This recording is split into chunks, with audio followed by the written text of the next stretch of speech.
Hi ಎಲ್ಲರಿಗೂ, ಇದು ಗುರುವಾರ ಸಂಜೆ ವ್ಲಾಗ್ ಅಂತ ಹೇಳ್ಬೋದು. ರಾತ್ರಿ ಊಟಕ್ಕೆ ನಾನು ಪಲಾವ್ ಮಾಡ್ತಿದ್ದೀನಿ. ಭಾಳ ದಿನ ಆಯಿತು ಮಣ್ಣಿನ ಪಾತ್ರೆಯಲ್ಲಿ ಮಾಡಿದ್ದಿಲ್ಲ, ಅದಕ್ಕೋಸ್ಕರ ಮಾಡೋಣ ಅಂದ್ಕೊಂಡು ಮಣ್ಣಿನ ಪಾತ್ರೆಯಲ್ಲಿ ಪಲಾವ್ ಮಾಡ್ತಿದ್ದೀನಿ.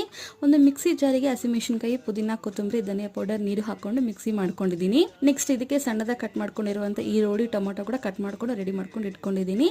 ಗ್ಯಾಸ್ ಆನ್ ಮಾಡಿ ಅದ್ರ ಮೇಲೆ ಮಣ್ಣಿನ ಪಾತ್ರೆ ಇಟ್ಬಿಟ್ಟು ಎಣ್ಣೆ ಹಾಕಿ, ಎಣ್ಣೆ ಬಿಸಿ ಆದಮೇಲೆ ಚಕ್ಕೆ, ಲವಂಗ, ಸ್ಟೋನ್ ಫ್ಲವರು, ಸ್ಟಾರ್ ಮೊಗ್ಗು ಮತ್ತು ಕರಿಬೇವು ಹಾಕಿಬಿಟ್ಟು ಈರುಳ್ಳಿ ಹಾಕ್ಕೊಂಡು ಬಾಡಿಸ್ಕೊತೀನಿ.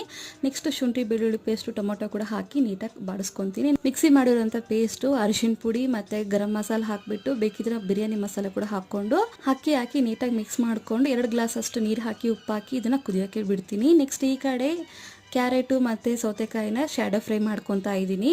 70% ಕುಕ್ ಆದಮೇಲೆ ಇದನ್ನು ಡೈರೆಕ್ಟಾಗಿ ಹಾಗೆ ಬೇಯಿಸೋ ಬದಲು ಈ ಥರ ತವ ಇಟ್ಬಿಟ್ಟು ತವ ಮೇಲೆ ಮಣ್ಣಿನ ಮಡಿಕೆ ಇಟ್ಬಿಟ್ಟು ಲೋ ಫ್ಲೇಮಲ್ಲಿ ಇದನ್ನು ಕುದಿಸ್ಕೊಂಡ್ರೆ ತುಂಬ ಸಿಂಪಲ್ ಆಗಿರುವಂಥ ಪಲಾವ್ ರೆಡಿ ಆಗಿರುತ್ತೆ. ಎಷ್ಟು ಸಿಂಪಲ್ ಅಲ್ವಾ? ಈ ವಿಡಿಯೋ ಇಷ್ಟ ಆದರೆ ಲೈಕ್ ಮಾಡಿ.